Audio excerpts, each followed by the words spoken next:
नमस्कार दोस्तों। सूर्य श्रृंखला के भावगत अध्ययन में आप सभी का एक बार फिर से स्वागत है। आज हम सूर्य के ऐसे स्थान का अध्ययन करने जा रहे हैं जिसका संबंध केवल हमारे घर से नहीं बल्कि हमारे मन की गहराई से बसे वास्तविक सुख और शांति से भी है। मनुष्य समाज कितना भी बड़ा क्यों न हो जाए, उसे कितना भी धन, प्रतिष्ठा या प्रसिद्धि क्यों न मिले, लेकिन दिन के अंत में क्या उसके मन को शांति मिल रही है? अपने घर में जाने के बाद उसे सुरक्षा, संतोष और अपनापन महसूस होता है। माँ का प्रेम और साथ उसे कितना मिलता है? अपना घर, जमीन, वाहन और दूसरी भौतिक सुख सुविधा उसके जीवन में किस प्रकार से आती है? और जीवन के उत्तरार्ध में उसकी मानसिक तथा भौतिक स्थिति कैसी रहती है? इन सभी प्रश्नों का उत्तर खोजने के लिए चतुर्थ भाव अत्यंत महत्वपूर्ण है। इसीलिए ज्योतिष शास्त्र में चतुर्थ भाव को सुख स्थान कहा जाता है। चतुर्थ भाव का सबसे महत्वपूर्ण संबंध आता है माँ के साथ। माँ का स्वास्थ्य, उनकी आयु, माँ से मिलने वाला प्रेम, माँ और संतान के बीच भावनात्मक संबंध, माँ से विचारों का मिलना या उनके विचारों में विरोध, माँ का स्वभाव, कुछ विशेष कुंडली में सौतेले माँ का विषय और ननिहाल से जुड़े अनुभव, इन सभी बातों का विचार चतुर्थ भाव से किया जाता है। लेकिन यहाँ एक बात काफी महत्वपूर्ण है। चतुर्थ भाव केवल माँ और मकान का भाव नहीं है, यह मनुष्य के अंतर्मन के संतोष का भी स्थान है। किसी व्यक्ति के पास बाहर से देखने पर सब कुछ मिल सकता है, बड़ा घर, गाड़ी, धन, सामाजिक प्रतिष्ठा, लेकिन फिर भी उसके मन में एक खालीपन हो सकता है। वही किसी दूसरे के व्यक्ति के पास सीमित साधन होते हुए भी भीतर से वो काफी संतुष्ट होता है। इसी अंतर को समझने के लिए चतुर्थ भाव को समझना आवश्यक है। जीवन में मिलने वाला वास्तविक सुख, मन की शांति, आंतरिक संतोष, जीवन के उत्तरार्ध का सुख और जो कुछ मिला है उसका आनंद लेने की क्षमता, इन सभी का संबंध चतुर्थ भाव से है। इसलिए कुंडली में अनेक अच्छे योग होने के बावजूद यदि चतुर्थ भाव बहुत पीड़ित हो तो व्यक्ति के पास सुख के साधन तो हो सकते हैं, लेकिन उन सुख सुविधाओं का आनंद लेने की मानसिक अवस्था हमेशा हो, यह जरूरी नहीं। अब ऐसे संवेदनशील भाव में सूर्य अगर आ जाए तो स्थिति थोड़ी अलग होती है, क्योंकि सूर्य तेज का प्रतीक है, सत्ता, अधिकार, स्वाभिमान, प्रतिष्ठा और कर्तृत्व का कारक है। जबकि चतुर्थ भाव शांति, भावनात्मक सुरक्षा और आंतरिक संतोष का चाहता है। इसलिए सूर्य का मूल स्वभाव और चतुर्थ भाव की प्रकृति कई बार एक प्रकार का आंतरिक विरोध उत्पन्न कर सकती है। मेरे अनुभव में चतुर्थ भाव में सूर्य वाले व्यक्ति का घर सामान्यतः विशेष पहचान रखता है। उस घर या परिवार की समाज में प्रतिष्ठा हो सकती है, परिवार के सदस्य कर्तृत्ववान हो सकते हैं, समाज में उस परिवार का सम्मान हो सकता है या कम से कम उस परिवार की एक अलग पहचान जरूर होती है। लेकिन इसके साथ परिवार में स्वाभिमान का स्तर भी अधिक हो सकता है। हमारे परिवार की एक प्रतिष्ठा है, हमें ऐसा व्यवहार नहीं करना चाहिए, समाज क्या कहेगा, इस प्रकार की सोच कुछ परिवारों में काफी महत्वपूर्ण होती है। इस कारण घर के लोग कर्तृत्ववान होने के साथ साथ स्वाभिमानी, हठी और अपने विचारों पर अड़े रहने वाले भी हो सकते हैं। चतुर्थ भाव में सूर्य होने पर माता का व्यक्तित्व भी कई बार प्रभावशाली दिखाई देता है। घर के निर्णयों पर माँ का प्रभाव हो सकता है, कभी कभी पूरे परिवार पर उनका नियंत्रण भी दिखाई देता है।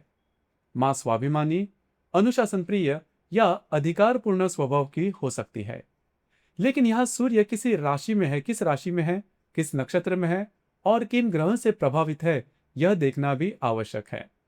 क्योंकि सूर्य पीड़ित हो जाए तो यही विषय दूसरी दिशा में जा सकते हैं।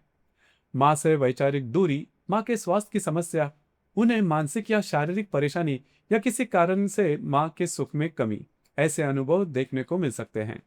चतुर्थ भाव का संबंध मकान और संपत्ति से होने के कारण इन लोगों के जीवन में अपना घर का एक महत्वपूर्ण विषय बन सकता है। इनके मन में स्वयं का घर बनाने की प्रबल इच्छा हो सकती है। और केवल घर होना ही पर्याप्त नहीं, घर व्यवस्थित हो, विशाल हो, सभी सुविधाओं से युक्त हो और उसमें अच्छी तरह तथा उच्च स्तर की वस्तुएं हो, ऐसी इच्छा भी दिखाई दे सकती है। घर की सजावट, स्वच्छता, व्यवस्था, फर्नीचर, आधुनिक सुविधाएं और घर के संपूर्ण स्तर पर इनका विशेष ध्यान हो सकता है। यदि सूर्य का शुभ ग्रहों के साथ अच्छा संबंध हो और चतुर्थेश भी मजबूत हो तो उत्तम वास्तु सुख मिलने की संभावना बढ़ जाती है। स्वयं का घर, जमीन, स्थावर संपत्ति, वाहन और जीवन के लिए आवश्यक अनेक भौतिक सुख सुविधाओं प्राप्त हो सकती है। कुछ लोग अपने कर्तृत्व से बड़ा और सुंदर घर बनाते हैं।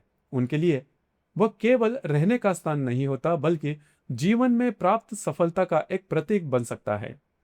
चतुर्थ भाव का संबंध वाहन से भी है, इसलिए सूर्य अच्छी स्थिति में हो तो वाहन सुख मिल सकता है। लेकिन सूर्य का मंगल, शनि, राहु, हर्षल, केतु जैसे ग्रहों के साथ तीव्र अशुभ संबंध हो तो वाहनों के मामले में सावधानी आवश्यक हो जाती है। वाहन से परेशानी, बार बार मरम्मत, दुर्घटना जैसी परिस्थितियां या वाहन सुख में बाधा, इस प्रकार के अनुभव तब संभव हो सकते हैं या फिर कुंडली में दिखाई दे सकते हैं। इसलिए चतुर्थ भाव के सूर्य को देखकर दुर्घटना की भविष्यवाणी करना सीधे सीधे उचित नहीं है। उसके बाकी की जो जानकारी है, जो योग है, वो भी काफी महत्वपूर्ण होता है। चतुर्थ भाव शिक्षा के लिए, उच्च शिक्षा के लिए भी काफी महत्वपूर्ण है। विशेष रूप से औपचारिक शिक्षा, स्कूल कॉलेज की प्रगति, डिग्री, उच्च शिक्षा की नींव और शिक्षा से मिलने वाली स्थिरता, इन बातों का विचार करते समय चतुर्थ भाव को महत्वपूर्ण बन जाता है। सूर्य यदि अच्छी स्थिति में है तो व्यक्ति की शिक्षा के माध्यम से अपनी प्रतिष्ठा बना लेता है।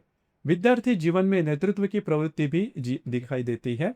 लेकिन सूर्य यदि पीड़ित हो तो चतुर्थ भाव पर कठिन ग्रह योग हो तो शिक्षा में रुकावटें, शिक्षण संस्था में परिवर्तन, पढ़ाई में मन लगना न लगना या परिस्थितियों के कारण शिक्षा के प्रभाव में बाधाएं आ सकती है।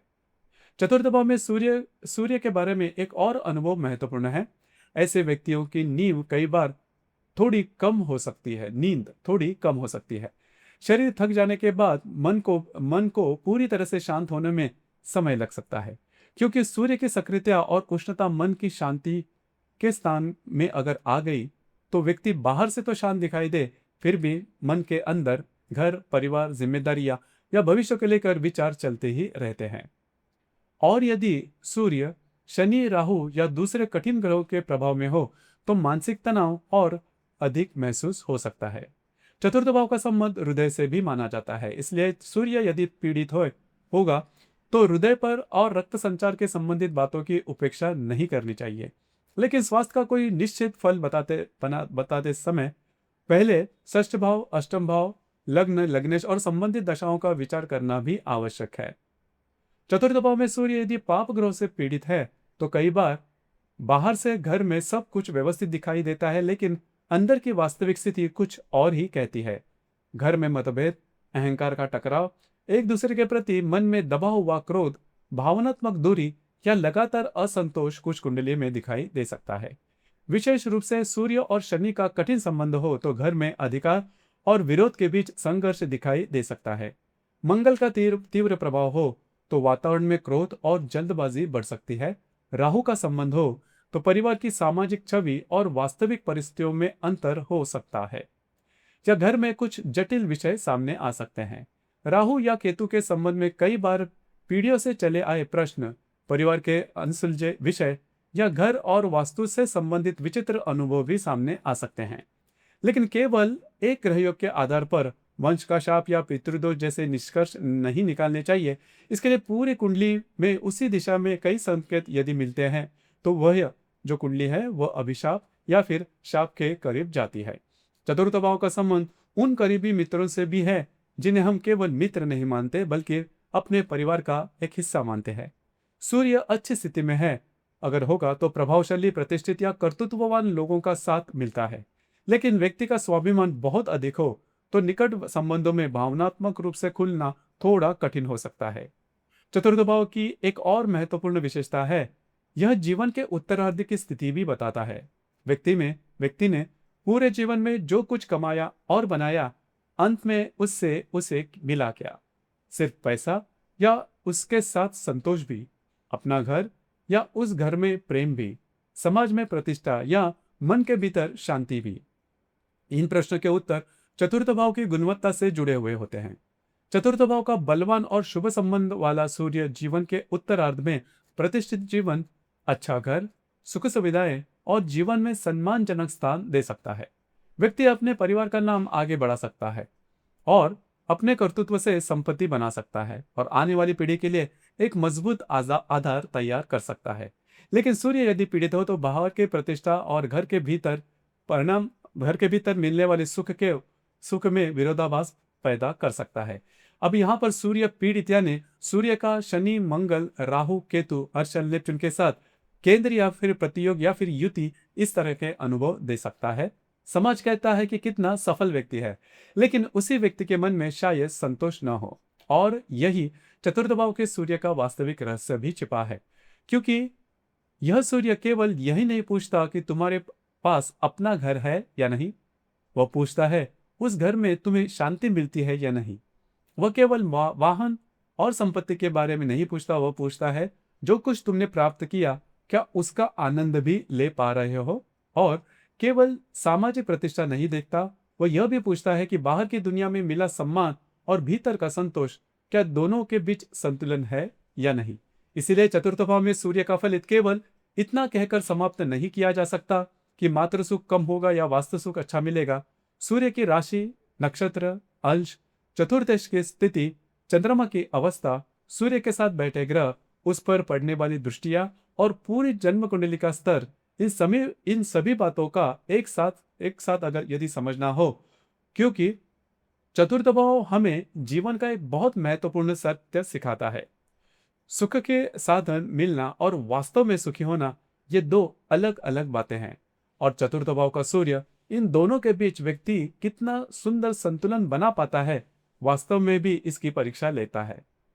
अगले एपिसोड में हम सूर्य को पंचम भाव में लेकर जाएंगे। बुद्धिमत्ता, शिक्षा, सृजनात्मकता, प्रेम, संतान और पूर्व पुण्य से जुड़े पंचम भाव में जब सूर्य आता है तो उसका तेज किस प्रकार से प्रकट होता है, हम अगले एपिसोड में इसको विस्तार से समझेंगे। धन्यवाद।